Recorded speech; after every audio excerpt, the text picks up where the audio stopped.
Welcome to the Anshe Sfar Bethel Emeth congregation, Memphis, Tennessee. Thanks for joining us today. Parsha of Acharei Mot-Kedoshim. It's a double parsha. First parsha speaks about the ceremony which we read about on Yom Kippur, through which the Kohen Gadol, the high priest, was able to enter the Holy of Holies. And it speaks of all the prohibitions of arayot, various rules against promiscuity. Then we have a second parsha, Parshat Kedoshim, chapter 19 of Leviticus. There it speaks of various moral and ethical principles, as we will discuss. And the end of the parsha again speaks about the various immoralities which we are to avoid and what their punishments may be. What I'd like to focus on is Parshat Kedoshim, chapter 19. There's been a lot of focus on chapter 19. A lot of people notice that chapter 19 contains, of course, the most exalted of verses, one might argue. Rabbi Akiva pointed to it as one of the major principles in the Torah.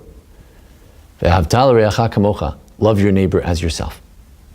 And therefore it's been suggested that this chapter 19, and more broadly the Parshat Kedoshim, became known as what Dr. Hertz described here in the Hertz Chumash as a manual of moral instruction.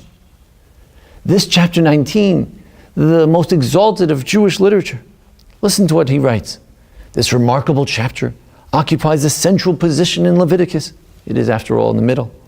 And therefore in the Pentateuch. It's a central piece of the entire Pentateuch, entire Chumash.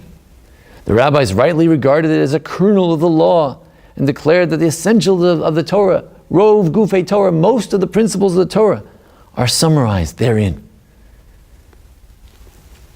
Amazing. Chapter 19 in Leviticus, Perek Yutet. This is a chapter which is most exalted, most central. Rov Gufei Torah Tzluyim Ba. Most of the principles of the Torah are found in it. Parsha that speaks of Kedoshim to you, be holy unto me. Really, really holy parsha. Or listen to this description here in this book of Sidrot and Haftarot, a Ketav publication. The Sidra offers an excellent survey of the foundations of Judaism. It summarizes some of the most important ethical teachings in the Torah. So, according to many who have summarized this parsha, who have introduced this parsha contains some of the most exalted ideals in the Torah. What I'd like to do today is to show you that on the one hand, this is very true. This parsha contains some of the most beautiful gems that one could ever find in any literature.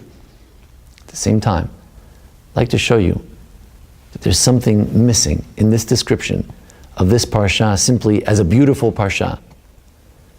And then what I'd like to ask is, what is beauty in the eyes of the Torah? What is the Jewish aesthetic? What would be a beautiful parsha in the eyes of the Torah? We may have our own ideas. Perhaps after this discussion, we can define what is the Jewish aesthetic. If we look in the parsha, surely the parsha does contain some of the most clearly and plainly beautiful psukim that one could imagine. Kedoshim to you, you shall be holy. Ish aviv v'imo tirau. Each person should fear and be in awe of their mother and father. V'shabtotai tishmor, and you should guard the Sabbath. Lifnei iver lo titen michshol, and before the blind, those who are disadvantaged and disabled, don't place a stumbling block. Lo tasu avel b'mishpat. Don't pervert justice, make perversions of justice. But tzedek tishpot amitecha. You should judge with justice your fellow person. Lo tilech rachil ba'amecha. Don't slander your fellow. Lo tamod al dam riecha. Don't stand idly by the blood of your neighbor. We have human responsibility one for another. Lo tisna et achicha bilvavecha. Don't hate your neighbor in your heart. Hocheach tochiach et amitecha. You should surely rebuke your fellow. Lo tikom v'lo titor et pnei amecha. Don't take revenge, don't bear grudges against those of your people. Ve'havta l'reacha kamocha. And you should love your neighbor as yourself. A great principle in the Torah, says Rabbi Akiva. Mipnei seva takum, you should rise for those of great wisdom. Those who are the elders, you should rise for them. Ve'avtalo kamocha, there's another love of neighbor as well, the love of the gerim, the love of the sojourners, the love of the stranger, the convert. You should love him too. Moznei tzedek, avnei tzedek, yilach. You should have weights and measures that are just and right. This is one beautiful parsha.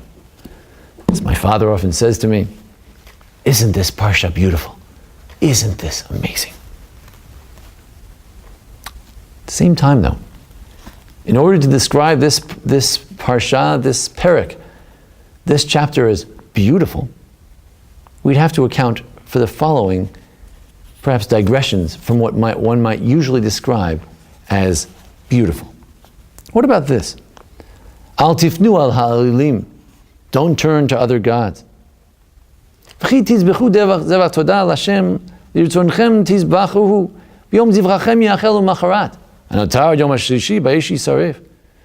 You know, when you bring a sacrifice, don't just leave it over for 3 days. It's true that sacrifices could be as large as a cow or large sheep, and it may take a while for you to consume that meat, but don't leave it over. It gets putrefied and spoiled. It will not be acceptable to God after the 3rd day. Is this part of the beautiful parsha, the putrefaction of meat? Or how about this? Lo tignovu, don't steal. Lo tichachashu, don't deny that which should not be denied in court. Lo tishakru ish bamito, don't lie one to another. It's not really part of that beautiful sounding love your neighbor as yourself type of material. Lo tishavu ishmi lashakar, don't swear falsely in my name. Lo tikhalel cheresh, don't curse those who can't hear. What about the verse of Behemtecha lo tarbiya kilayim? Don't mix breed your animals. What does this have to do with the most beautiful and exalted chapter of the entire Torah? There's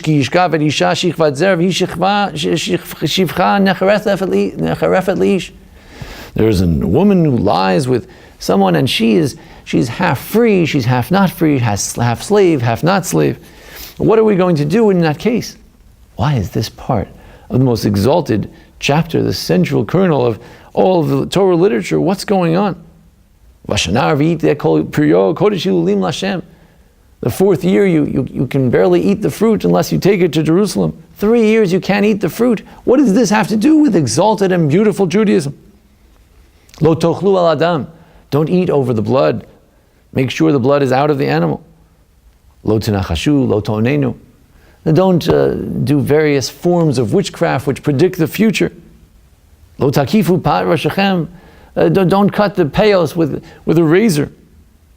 What does this have to do with exalted, beautiful Judaism? Someone once said, Rabbi, why don't you talk about Judaism? All you ever talk about is Shabbos and Kashrut and Mikveh and other holy things. What is the Torah doing here?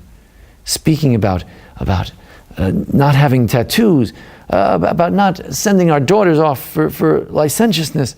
What is all this doing here? Al tifnu al ha'avot v'al yidonim. Don't turn to the people who bring up the dead. This is ruining and spoiling the most beautiful and exalted chapter of Jewish literature. What is it all about? Rather than critiquing the Torah as to what to put in this chapter, we need to learn from the Torah. What is the Torah telling us by this admixture of 40 some odd laws, some of which are on the surface very beautiful moral and ethical principles, guides to life, a relationship with our neighbor, holiness, and other principles which seem less exalted? What's going on?